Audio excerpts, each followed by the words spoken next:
1980 2000 வரைக்கும் மலை சுற்றுவதை, பௌர்ணமி அன்று மலை சுற்றுவதை வழக்கமாக கொண்டிருந்தேன். நான் மலை சுற்றுவதை பார்த்துத்தான் அந்த மலை சுற்றலே அதிகமாக மக்களால் பின்பற்றப்பட்டது என்று அங்கே அண்ணாமலையில் இருக்கக்கூடிய அடியார்கள் சொல்வார்கள்.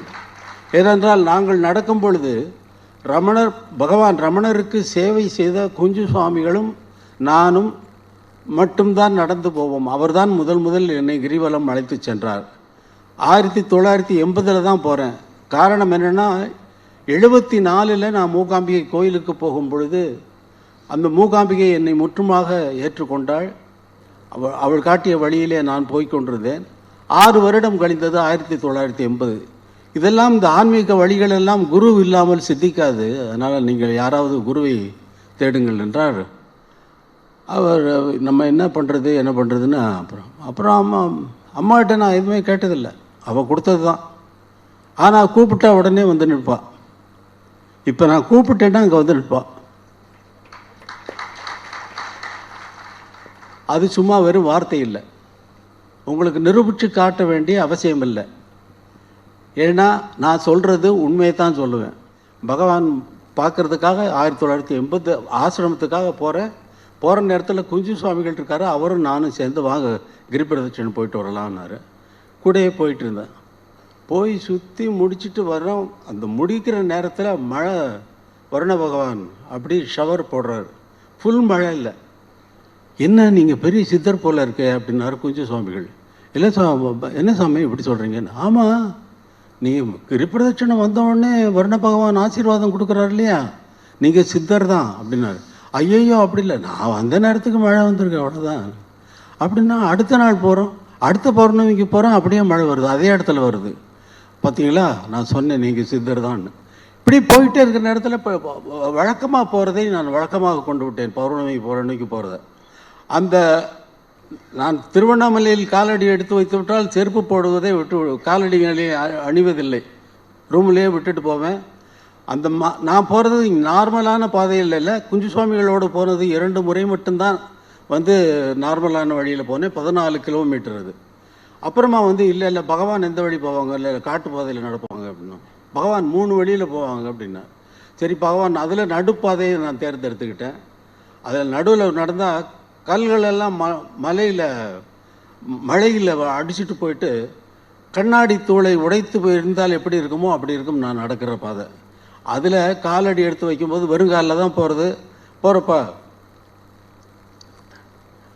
காலடி எடுத்து வச்சா நல்லா பயங்கரமாக குத்தும். வெரி குட், நீ செஞ்ச பாவத்துக்கெல்லாம் அதெல்லாம் போக வேண்டியதான் அப்படின்னு சொல்லி இப்போ சுற்றிட்டு 80 20 வருடங்கள் நான் விடாமல் எப்பொழுதெல்லாம் நேரம் கிடைக்கிறதோ அப்படி தான் போகிறது வழக்கம். அடியண்ணாமலையில் போய் சுற்றும் பொழுது அடியண்ணாமலையில் உட்காருவது வழக்கம். அங்கே அந்த நேரத்தில் 4 மணிக்கு நாங்கள் கிளம்பினால் 4:30 மணி 5 மணிக்கு அங்கே போவோம். அப்போ அந்த கோயில் திறந்திருக்காது. நாங்கள் போய் உள்ளே போனால் அந்த குருகளை கூப்பிட்டு விட்டு அப்புறம் கோயிலை திறக்க வச்சு உள்ளே போய் உட்காருவோம். உள்ளே போய் உட்காந்தா நான் அங்கே லிங்கம் இருக்கும், நான் இருப்பேன், என் கூட வந்த ஆட்கள் இருப்பாங்க. அந்த ஆட்கள் வெளியே போயிடுவாங்க. நானும் ஒரு இந்த வழியை இதே போல் போய் கொண்டு இருக்கும் பொழுது ஒரு நாள் நானும் அந்த லிங்கம் மட்டும் தனியாக இருக்கிறோம். அந்த இடத்துல பயங்கர வைப்ரேஷன் இருக்கும். நீங்கள் வேணால் போய் பாருங்கள், உங்களுக்கே நல்லா ரொம்ப ஈஸியாக புலப்படும்.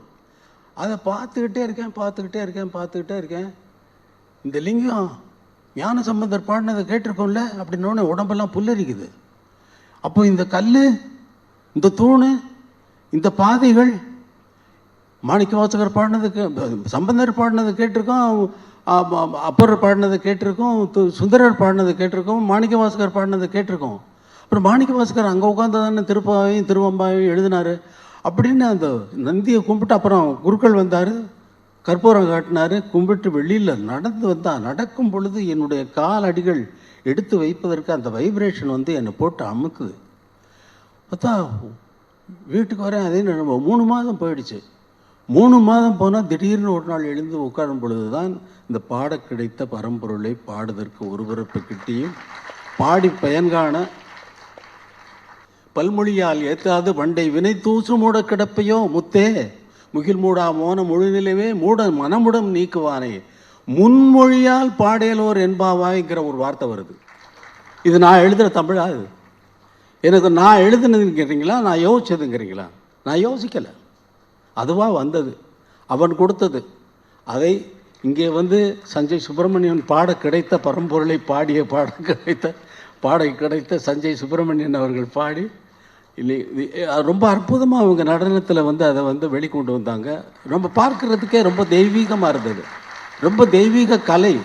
இசை என்பதே தெய்வீக கலை. உங்களை பொறுத்தவரை ஆன்மீகம் அப்படின்னா எப்படி சார் நீங்கள் டிஃபைன் ஏன் என்னை பொறுத்த வரைக்கும்னு கேட்குறீங்க? உங்களுக்கும் சேர்த்து தான், எல்லாருக்கும். ஏன் என்னை பொறுத்தவரையிலும் எதுக்கு என்னுடைய நான் ஒரு ஆளே இல்லை. என்னை பொறுத்தவரையில்னா நீங்கள் அதுக்கே கேள்வி சரி என்ன கேட்டீங்க நீங்கள்? ஆன்மீகம் எப்படி டிஃபைன் பண்ணுவீங்க? ஆன்மீகம் என்று ஒன்று தனியாக இல்லை, வாழ்க்கையே ஆன்மீகம் தான். நீங்கள் வாழ்கிறது ஆன்மீகம் தான். உங்களுக்கு வேணால் நீங்கள் வேணால் சொல்லாமல் இருக்கலாம், அதை ஏன் தனியாக பிரித்து என்ன மட்டும் கேட்குறீங்க? நீங்களும் ஆன்மீகத்தில் தான் இருக்கீங்க. இருக்கட்டும், நன்றி சார். நன்றி.